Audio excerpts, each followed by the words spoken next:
Hello, xin chào tất cả các bạn đã quay trở lại với eating show của Hàn Nóng Lazada. Và ngày hôm nay thì chúng ta sẽ ăn thử một cái bánh mình thấy cũng mới ra mắt. Đó là cái bánh của Orion, nó gọi là bánh torte khoai tây nướng vị phô mai. Hôm nay cùng trải nghiệm thử xem cái sản phẩm này ăn như thế nào nhé.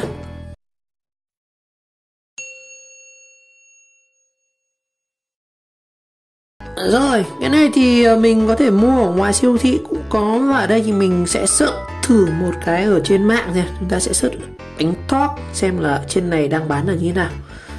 Đây, nó cũng có trên Shopee bán rất nhiều bánh torte khoai tây nướng này. Một thùng này thì nó rơi vào khoảng là 180.000 nhá. Một hộp thì là 82.000. Uầy, sao bán ở đây bán có gói là 8.000. Rất nhiều.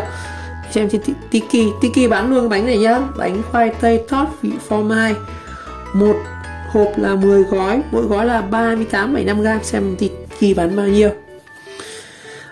Như vậy Tiki bán sẽ là 114.000 một thùng to này. Nó sẽ có là 10 gói. Như vậy một gói thì tính ra là khoảng là 10.000 một gói. Mình tính sơ sơ là 10.000 một gói. Rồi, còn cái này thì mình mua ở ngoài. Ở ngoài như bán thì có 33.000 một hộp 4 cái. Như vậy 33 triệu. Cứ cho là khoảng là, nó chỉ rơi vào khoảng là 8.500 một gói. Tầm đấy. Đây này. Trên Shopee cũng bán nha, nhưng bán clear hết rồi. Đó. Cái này thì tại mình thấy cũng rất là hot. Rất nhiều người bảo là ăn thử cái này cho nha. Hôm nay thì mình mua thử về ăn. Nhưng mà cái hộp này không phải nguyên bản nhá. Một hộp này thì nó sẽ có 4 gói. Nhưng mà cái bạn béo như mình, bạn ăn hết 3 gói rồi. Phần mình một gói này thì mình mới được ăn.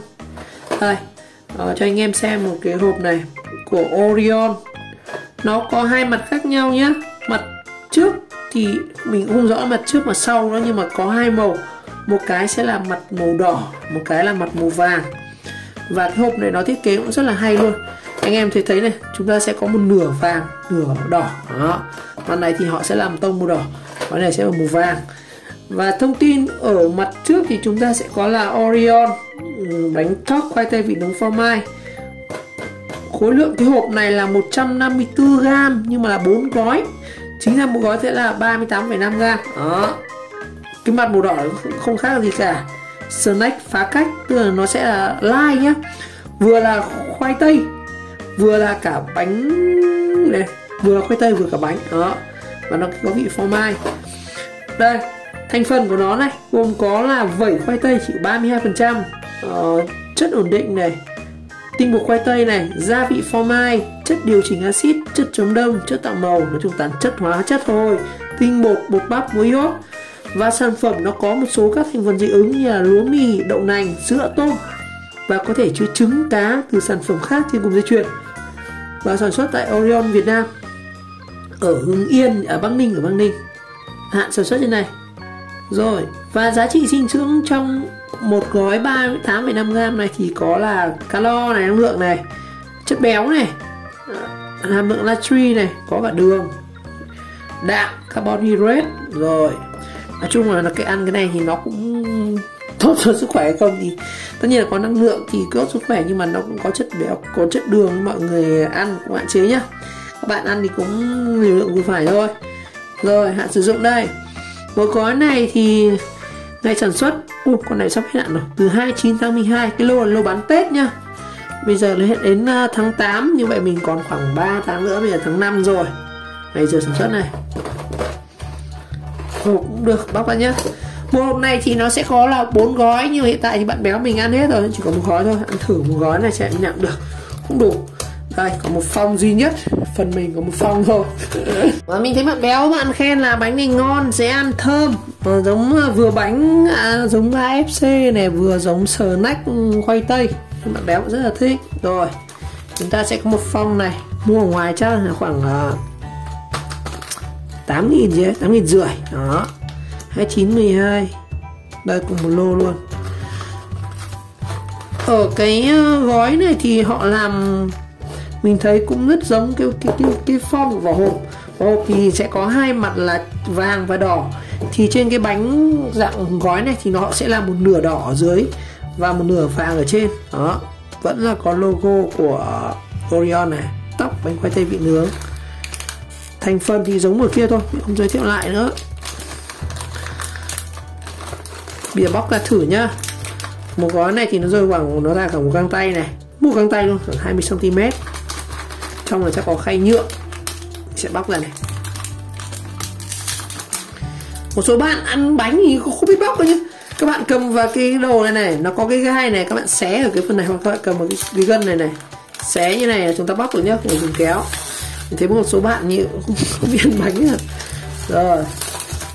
Rồi đây, khay bên trong. Wow, thơm hết. Còn nó có mùi phô mai, thơm thơm mặn mặn anh em. Rồi xem nào, bên trong chúng ta sẽ có một khay này. Đó, hộp thì to mà khay thì cũng nói chung cũng được. Khay này thì nó không giống bim bim nhá.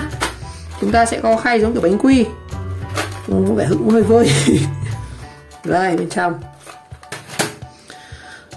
Bên trong bánh này, mình thấy ở trên mặt bánh thì có phủ một lớp bột phô mai này, đỏ đỏ này anh em nhìn nào. Giống kiểu bánh cái bỏng phô mai hay mình hay ăn ở CGV ấy, nó cũng có cái lớp bột phô mai trên này. Bánh thì đây có chấm 9 hàng lỗ. Vị xem nào. Chuẩn. Bánh này có vị của AFC. Cái bánh mặn của AFC ấy, nó có cái vị giòn giòn thì giống snack. Mùi thì ăn giống mùi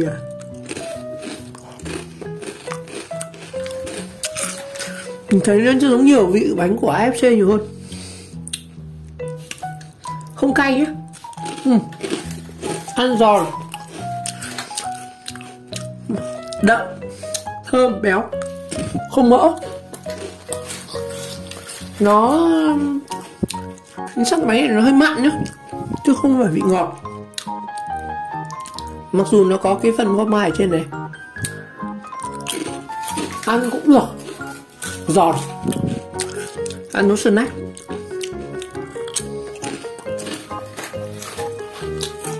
Nhưng mà mình ăn cái bánh này cảm giác mình thấy nó giòn hơn là bánh AFC, nhưng mà nó không mỡ như là snack. Một khay này mà người ăn cũng vừa, cái này đủ chúng ta ăn chơi. Còn bạn no là rất khó thôi ạ. Cũng ngon hết.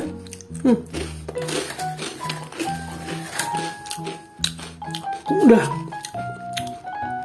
ăn mặn mặn bùi bùi. Mình thích nhất cái này nó không mỡ.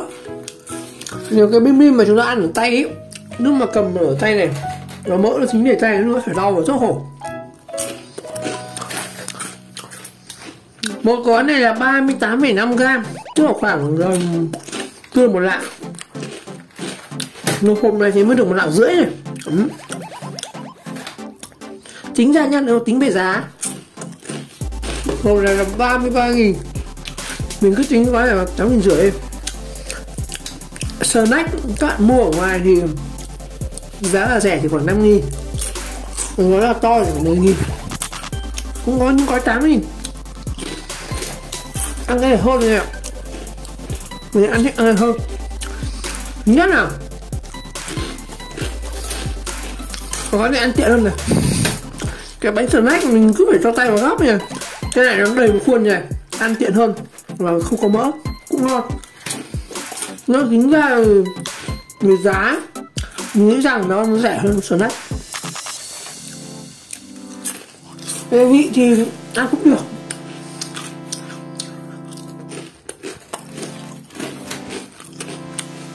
Đậm đà, không mỡ, không ngọt lắm.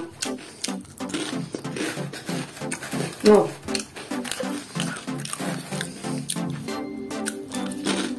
có lẽ ăn ngon phết.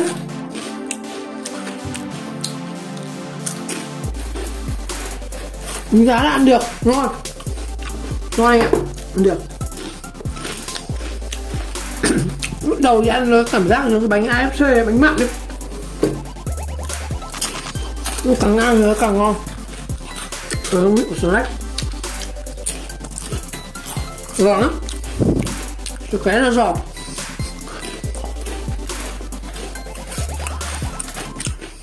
Cắn sướng răng phết.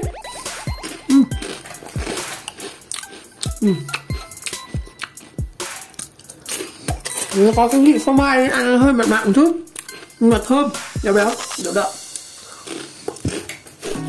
Trên này thì không có tí đường rồi nhá. Có một số cái bánh không phải bánh quy nhá, họ làm rất giòn luôn. Bánh quy chúng ta ăn thì nó vẫn có cái độ xốp, nhưng cái ăn giòn tan. Ngon hơn, sản phẩm ngon. Nó có nhiều vị lắm ạ. Mình thấy thế này, nó có rất nhiều vị luôn. Có 3 vị. Nếu trên Lazada bán thì nó có 3 vị. Nghiên em ở trên Lazada.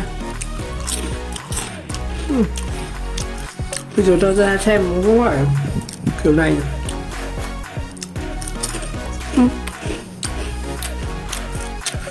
Không chen được vậy. Vâng. Nó là bánh khoai tây nướng. Cái sản phẩm này nó cũng sát sale vào từ 28 đến 22 tháng 5 nhá. Mình thấy sản phẩm đang rất là hot. Nhưng mình thấy đây Lazada bán rẻ nhất này, có 89.000 10 gói thôi. Nếu mà tính sơ ra thì khoảng là cũng ở tầm 8.900 một gói. Thế thì cũng đúng giá. Gói các bạn ở ngoài nó khoảng tầm 34.000 một hộp này.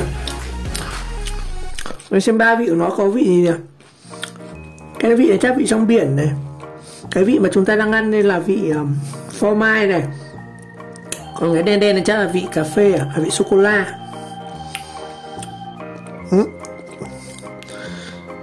Các bạn mua ở trên Lazada sẽ được free ship nhé. Và có cả một số mã app mà chúng ta mua này rẻ này.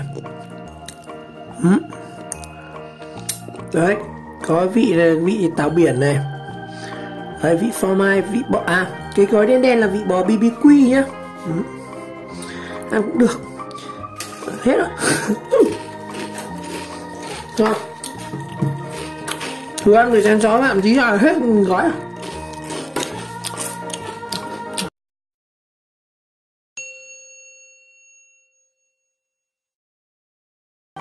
Rồi, như vậy trong video hôm nay thì mình giới thiệu các bạn là ăn và ăn thử luôn cái bánh của Orion, bánh tóc khoai tây nướng vị phô mai.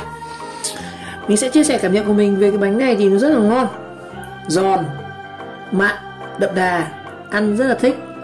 Nó không ngấy như là ăn bánh quy thường, và nó không mỡ như là bánh snack thường. Mình thấy gói này ăn rất là ngon.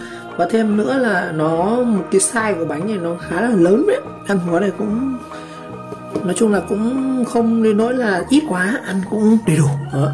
Và nó cũng có rất nhiều các cái vị. Ở đây hôm nay thì mình chỉ có dịp ăn thử là cái vị phô mai thôi. Còn cái vị táo biển hay là cái vị bò BBQ thì có lẽ mình sẽ dành một video khác. Nếu có dịp mình mua được thì mình sẽ ăn thử cái này. Còn về mua cái này thì các bạn có thể mua được.